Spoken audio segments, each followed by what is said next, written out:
أوكي. أشهد أن لا إله إلا الله وأشهد أن محمدا رسول الله. الله.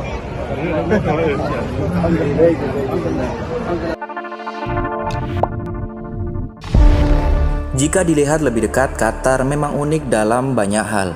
Pertama, Qatar telah menjadi negara Muslim, Arab, dan Timur Tengah pertama yang menjadi tuan rumah untuk ajang 4 tahunan ini. Qatar adalah negara terkecil di antara negara tuan rumah dalam sejarah Piala Dunia. Banyak yang ragu negara sekecil itu bisa menjadi tuan rumah turnamen sebesar ini. Namun, pemerintah Doha telah menjawab dan berhasil membangun 8 stadion dan juga banyak fasilitas lainnya untuk menunjang acara tersebut. Sejak memenangkan tawaran untuk menjadi tuan rumah di ajang Piala Dunia, pemerintahan Doha telah mempersiapkan diri berbenah dan membangun beberapa fasilitas untuk ajang Piala Dunia tahun ini.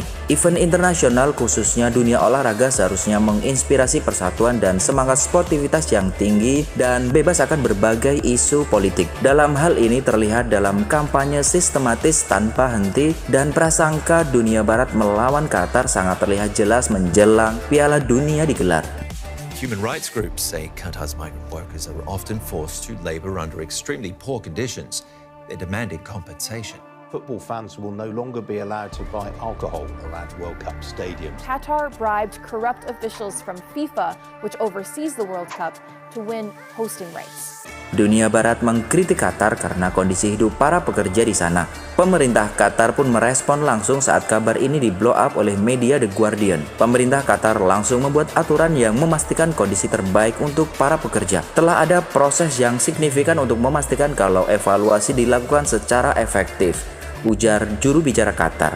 Meski tuan rumah menyatakan akan menerima seluruh penonton dengan tangan terbuka, Qatar menerapkan aturan larangan berbagai simbol LGBT selama perhelatan tersebut. Sikap ini ditentang beberapa negara. Media barat terus menggempur keputusan Qatar tentang larangan berbagai atribut yang berbau kaum pelangi tersebut. Begitu juga beberapa negara peserta Piala Dunia asal Eropa, bahkan mereka tetap mengkampanyekan lewat ban kapten One Love dengan corak pelangi. Ketika Qatar resmi melarang penjualan minuman beralkohol di depan stadion yang menjadi tempat pertandingan Piala Dunia, aturan itu keluar hanya 2 hari sebelum turnamen sepak bola akbar itu dimulai.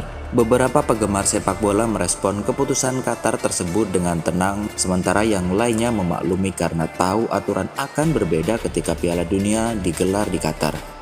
Kami datang ke Qatar bukan untuk minum bir. Kami datang ke sini untuk menonton sepak bola kelas dunia dan mendukung timnas kami, kata seorang penggemar dari Amerika Serikat. Presiden FIFA meyakini orang-orang dari segala jenis kelamin, ras, ataupun agama akan diterima dengan baik di Qatar. Presiden FIFA pun menegaskan bahwasanya siap menerima kritik apapun. Jika Anda ingin mengkritik seseorang, jangan mengkritik para pemain, para pelatih, biarkan mereka fokus pada sepak bola dan membuat fans mereka bahagia. Jika Anda ingin mengkritik seseorang, kritiklah saya. Saya di sini, jangan kritik Qatar, tapi kritiklah organisasi FIFA dan biarkan orang menikmati Piala Dunia tahun ini. Berbagai media dan politikus barat telah mencoba memojokkan Qatar melalui klaim yang bias dan dibuat-buat. Hal itu bertentangan dengan semangat sportivitas olahraga itu sendiri. Menjelang turnamen, liputan media barat didominasi oleh kontroversi seputar acara dan kebijakan yang diambil oleh Qatar. Bukannya konsentrasi terhadap olahraganya, mereka malah lebih dominan mengkritik tentang acara dan kebijakan yang diambil oleh Qatar. Media barat terus-menerus menggaungkan kritikan kepada Qatar karena Qatar telah membatasi hak asasi manusia seperti larangan minuman beralkohol di stadion dan larangan menggunakan atribut yang berbau kaum pelangi tersebut selama pertandingan. Meskipun larangan itu terbatas pada stadion semata, media barat menggiring opini dan telah menunjukkan bahwa itu adalah larangan untuk umum. Media dan politikus barat telah membuat banyak pernyataan yang tidak menghormati nilai-nilai agama dan budaya Qatar. Media barat dan politikusnya telah mencoba untuk memaksakan nilai-nilai mereka pada orang Qatar di ajang Piala Dunia tahun 2022 ini.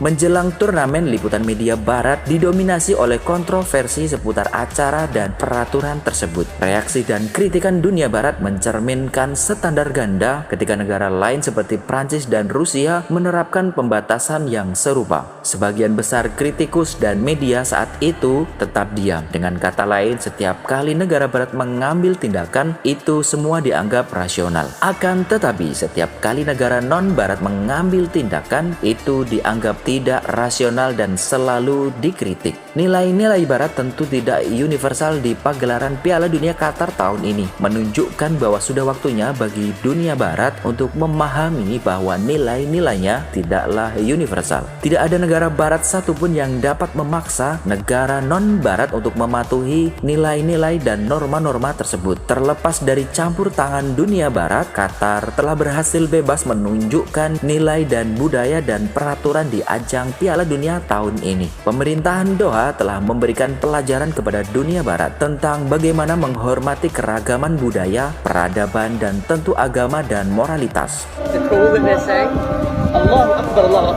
Misalnya di Stadion Qatar, penonton dilarang membawa minuman beralkohol selama ajang Piala Dunia berlangsung. Ini bisa menjadi contoh bahwasanya akan banyak penggemar sepak bola di seluruh dunia akan datang di setiap pertandingan tanpa khawatir tentang kekerasan yang dipicu oleh alkohol, rasisme, dan kata-kata kotor yang umumnya di arena sepak bola Eropa. Piala Dunia Qatar tahun ini yang diselenggarakan oleh Qatar menunjukkan cara terbaik untuk menikmati sebuah olahraga.